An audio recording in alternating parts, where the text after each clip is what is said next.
ಇನ್ನು ಜನಪ್ರತಿನಿಧಿಗಳ ಬಗ್ಗೆ ಜನರು ಆಡುವಂಥ ಮಾತುಗಳು, ಕೆಟ್ಟ ಕೆಟ್ಟ ಕಮೆಂಟ್ಗಳು ಒಂದಾ ಎರಡ.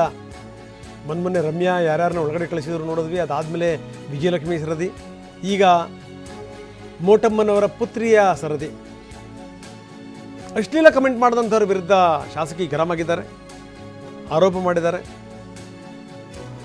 ನನ್ನನ್ನು ಕೆಟ್ಟ ಕೊಳಕ ಭಾಷೆಯಿಂದ ನಿಂದಿಸುವಷ್ಟರ ಮಟ್ಟಿಗೂ ಕೂಡ ಹೋಗ್ತಾರೆ ಅಂದಿದ್ದಾರೆ ನಯನಾ ಮೋಟಮ್ಮ.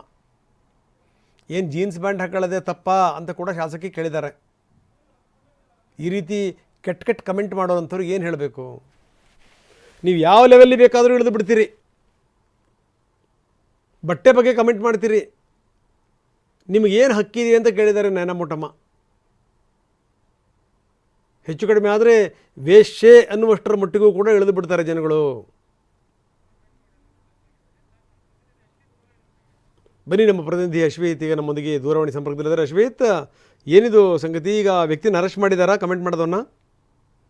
ಹೌದು ರಂಗನಾಥ್, ಏನು ಸಿನಿಮಾ ಹೀರೋಯಿನ್ಗಳು ಮಾತ್ರವಲ್ಲ, ರಾಜಕಾರಣಿಗಳಿಗೂ ಕೂಡ ಇನ್ಸ್ಟಾಗ್ರಾಮ್ ಮತ್ತೆ ಫೇಸ್ಬುಕ್ ನ ಕಾಮೆಂಟ್ ಕಾಟ ಶುರುವಾಗಿರುವಂತದ್ದು. ಅದರಲ್ಲೂ ಮೂಡಿಗೆರೆಯ ಶಾಸಕಿ ನಯನಾ ಮೋಟಮ್ಮ ಅವರಿಗಂತೂ ಈ ಒಂದು ಕಾಮೆಂಟಿನ ಕಾಟ ಏನಿದೆ ಅದು ತಪ್ಪ ಇಲ್ಲ ರಂಗನಾಥ್. ಪ್ರಮುಖವಾಗಿ ನಯನಾ ಮೋಟಮ್ಮ ಅವರು ಇದ್ರ ಬಗ್ಗೆ ಹಿಂದೆಯಿಂದಲೂ ಕೂಡ ಆಕ್ರೋಶವನ್ನ ವ್ಯಕ್ತಪಡಿಸ್ತಾ ಇದ್ರು. ಆದ್ರೆ ತಮ್ಮ ಹೆಸರಿನಲ್ಲಿ ಒಂದು ರಾಜಕೀಯಕ್ಕೆ ಸಂಬಂಧಪಟ್ಟಂತ ಇನ್ಸ್ಟಾಗ್ರಾಮ್ ಖಾತೆಯನ್ನ ಹೊಂದಿದ್ರೆ ತಮ್ಮ ವೈವಾಹಿಕ ಬದುಕಿಗೆ ಸಂಬಂಧಪಟ್ಟಂತ ಫೋಟೋಗಳು ಮತ್ತೆ ಮಾಹಿತಿಯನ್ನ ಹಂಚ್ಕೊಳ್ಲಿಕ್ಕೆ ಅವರು ಮತ್ತೊಂದು ಇನ್ಸ್ಟಾಗ್ರಾಮ್ ಖಾತೆಯನ್ನ ಇರುವಂತದ್ದು. ನಯನಾ ಮೋಟಮ್ಮ ಅವರ ಹೆಸರಿನಲ್ಲಿ 2 ಖಾತೆಗಳಿದೆ. ಆದ್ರೆ ಅವರ ವೈವಾಹಿಕ ಅವರ ಪರ್ಸನಲ್ ಇನ್ಸ್ಟಾಗ್ರಾಮ್ ಖಾತೆ ಏನಿದೆ ಅಲ್ಲಿ ಕಾಮೆಂಟ್ಗಳ ಕಾಟ ಎದುರಾಗಿರುವಂತದ್ದು. ಹಿಂದೆ ಅಕ್ಟೋಬರ್ನಲ್ಲೂ ಕೂಡ ಅಶ್ಲೀಲವಾಗಿ ಕಾಮೆಂಟ್ ಮಾಡ್ತಿದ್ದಂತಹ ವ್ಯಕ್ತಿಯ ವಿರುದ್ಧ ದೂರು ಕೂಡ ದಾಖಲಾಗಿತ್ತು. ಆತ ಯಕ್ಷಿತ್ ರಾಜ್ ಎಂಬ ರಾಮನಗರ ಮೂಲದ ಯಕ್ಷಿತ್ ರಾಜ್ನನ್ನ ಕೂಡ ಮೂಡಿಗೆರೆಯ ಪೊಲೀಸರು ಬಂಧನವನ್ನ ಮಾಡಿದ್ರು. ಅದಾದ ಬಳಿಕ ಮತ್ತೆ ಕಾಮೆಂಟ್ನ ಕಾಟ ಎದುರಾಗಿರುವಂತದ್ದು. ಜೊತೆಗೆ ಅಶ್ಲೀಲವಾಗಿ ಮತ್ತು ಅಸಭ್ಯವಾದ ರೀತಿಯಲ್ಲಿ ಕಾಮೆಂಟ್ ಗಳನ್ನ ಮಾಡ್ತಾ ಇದ್ದಾರೆ. ಇದಕ್ಕೆ ಸಂಬಂಧಪಟ್ಟಂತೆ ನಯನಾ ಮೋಟಮ್ಮ ಅವರು ಕೂಡ ರೀಪೋಸ್ಟ್ ಅನ್ನ ಮಾಡಿ ತನ್ನ ಆಕ್ರೋಶವನ್ನ ವ್ಯಕ್ತಪಡಿಸ್ತಾ ಇರುವಂತದ್ದು.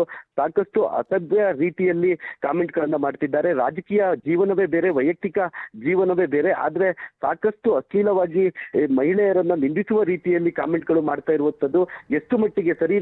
ನಾವು ರಾಜಕಾರಣಿಗಳಾದ್ರೂ ಕೂಡ ನಮ್ಗೆ ವೈವಾಹಿಕ ಬದುಕಿರುತ್ತೆ, ಆ ಬದುಕನ್ನಿಗೆ ಕಪ್ಪು ಚುಕ್ಕೆ ತರುವ ರೀತಿಯಲ್ಲಿ ಮೆಸೇಜ್ ಮಾಡೋದು ಯಾಕೆ ಅಂತ ಹೇಳಿ ಆಕ್ರೋಶವನ್ನ ವ್ಯಕ್ತಪಡಿಸಿದ್ದಾರೆ.